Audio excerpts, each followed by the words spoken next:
So somebody left a comment on the TWP Facebook page this week, and I had to admit in public that I had no idea what they were talking about. The comment was about radio carrying a hidden data signal, and the commenter mentioned a system called RTS that I had never heard of. I had to go look it up.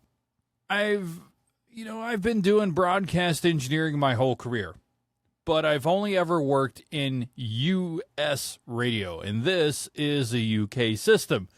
So if you're listening from the U.K. and this all sounds like old news to you, I get it. This is me doing my homework in public. This is the Tyler Woodward Project, and today I'm talking about a system that has been running invisibly inside of a radio broadcast since the 1980s, controlling hundreds of thousands of people's homes, their home heating overnight. And I'm covering it now because the BBC just confirmed a shutdown date of June 27th, 2026, about 5 weeks from now.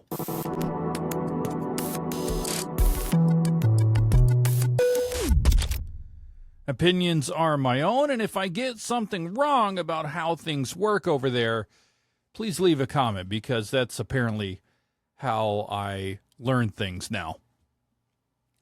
The system is called the Radio Teleswitch Service, RTS.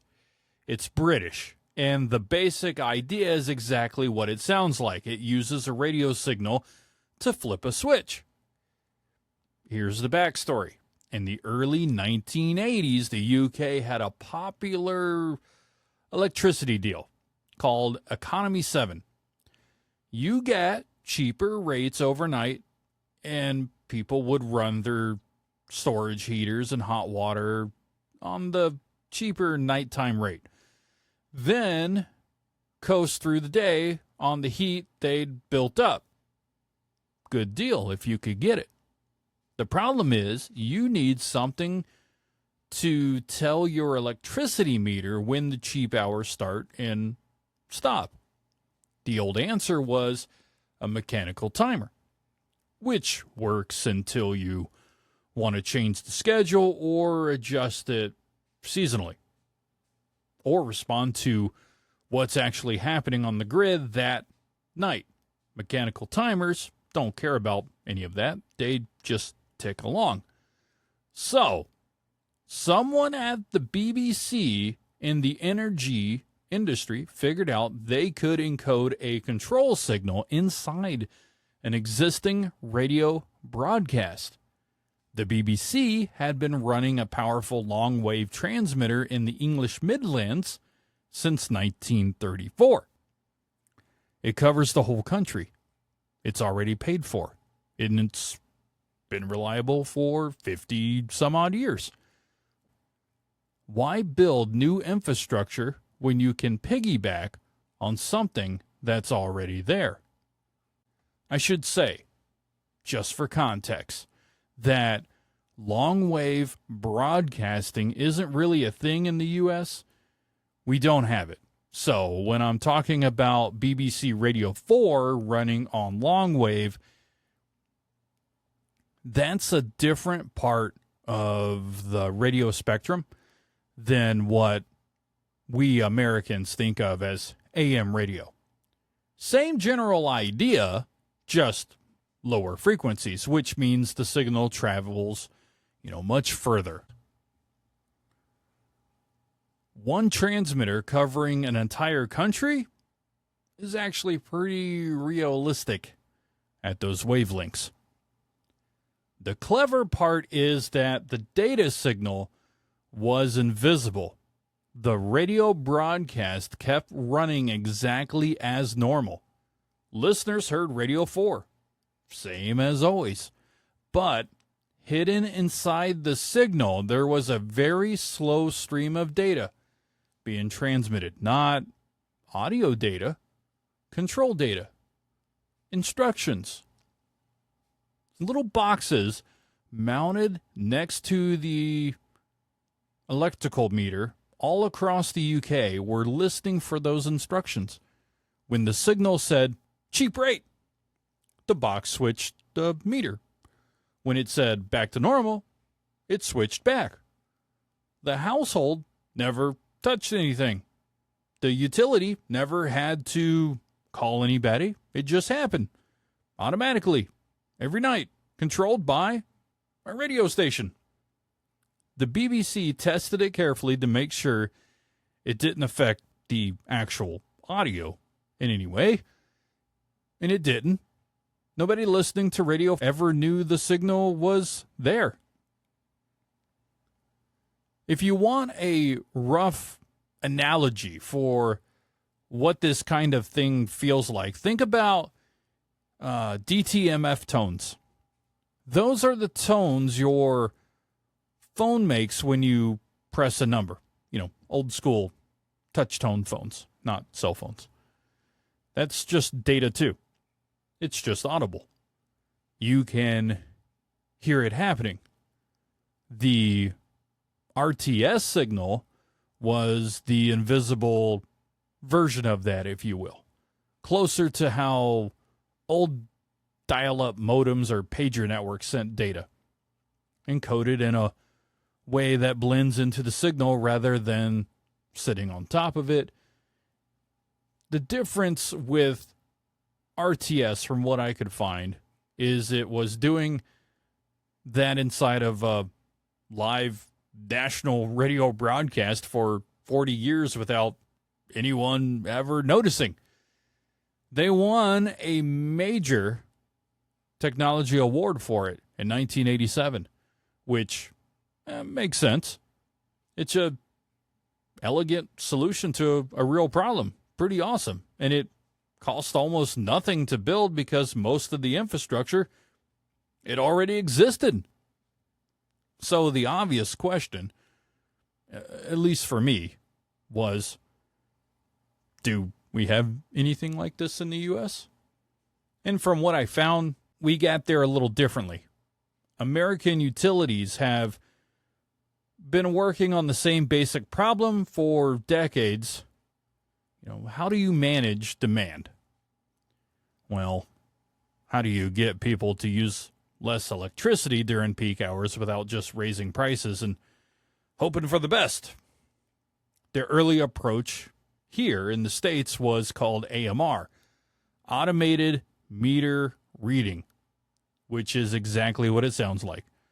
A utility truck drives down your street, a radio signal pings your meter, and the meter reports back your overall usage. It was only one way. The meter talked to the truck. The truck, it didn't talk back. That evolved into what we now call AMI, Advanced Metering Infrastructure. Smart meters, two-way communication. The utility can read your meter, but it can also send commands over to it. That's how things like time of use pricing works over here.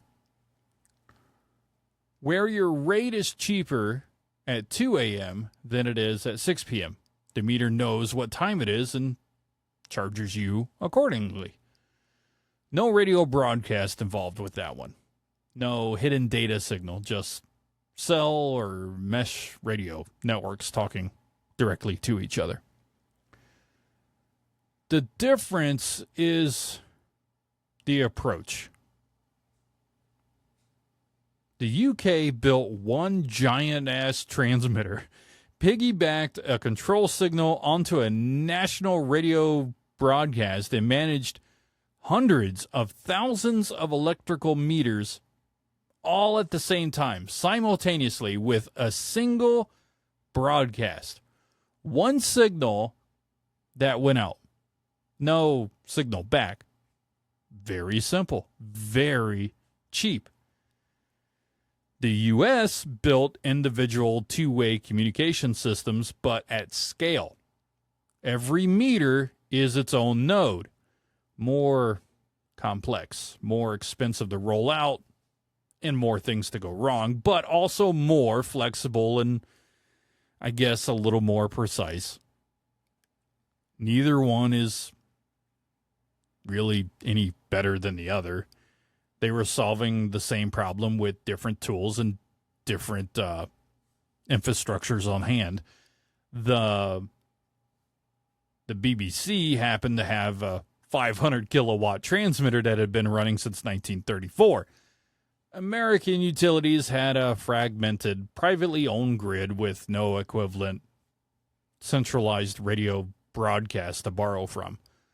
So we built something new. They used what was already there. The system has been running for over 40 years, and it's finally shutting down.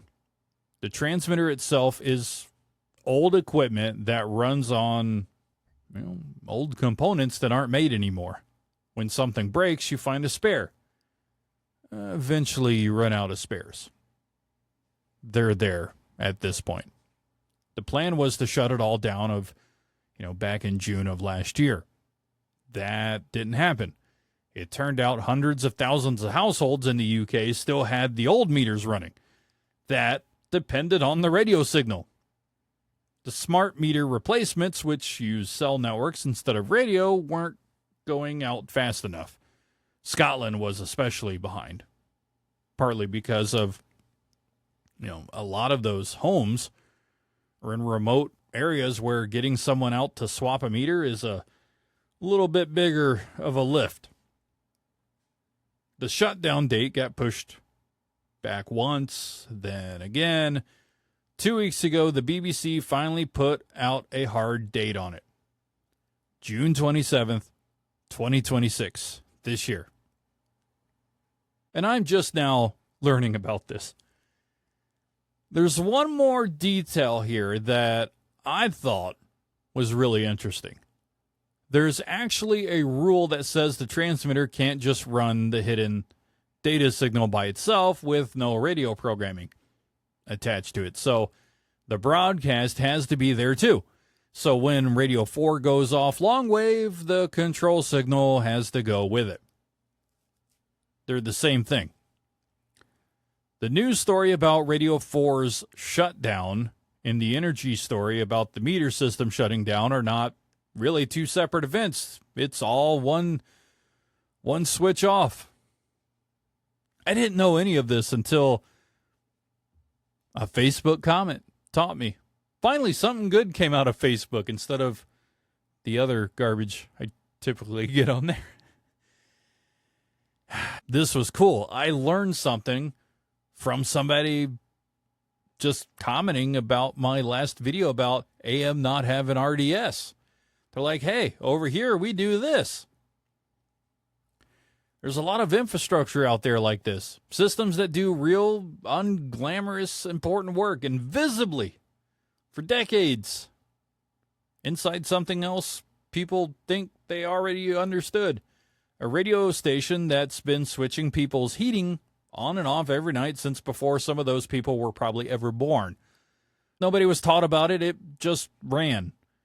Now it's stopping mostly because the hardware finally got too old to fix. I don't know how many other things like this are out there, but probably more than we'd expect. This is the Tyler Woodward Project. Links in the show notes. Listen at tylerwoodward.me/podcast. Make sure you also subscribe. tylerwoodward.me/subscribe. You can find me on Instagram, Blue Sky, and Threads at tylerwoodward.me. And subscribe, like the show, leave a rating and review if you feel so inclined at Apple Podcast and Spotify especially. I'll catch you next week.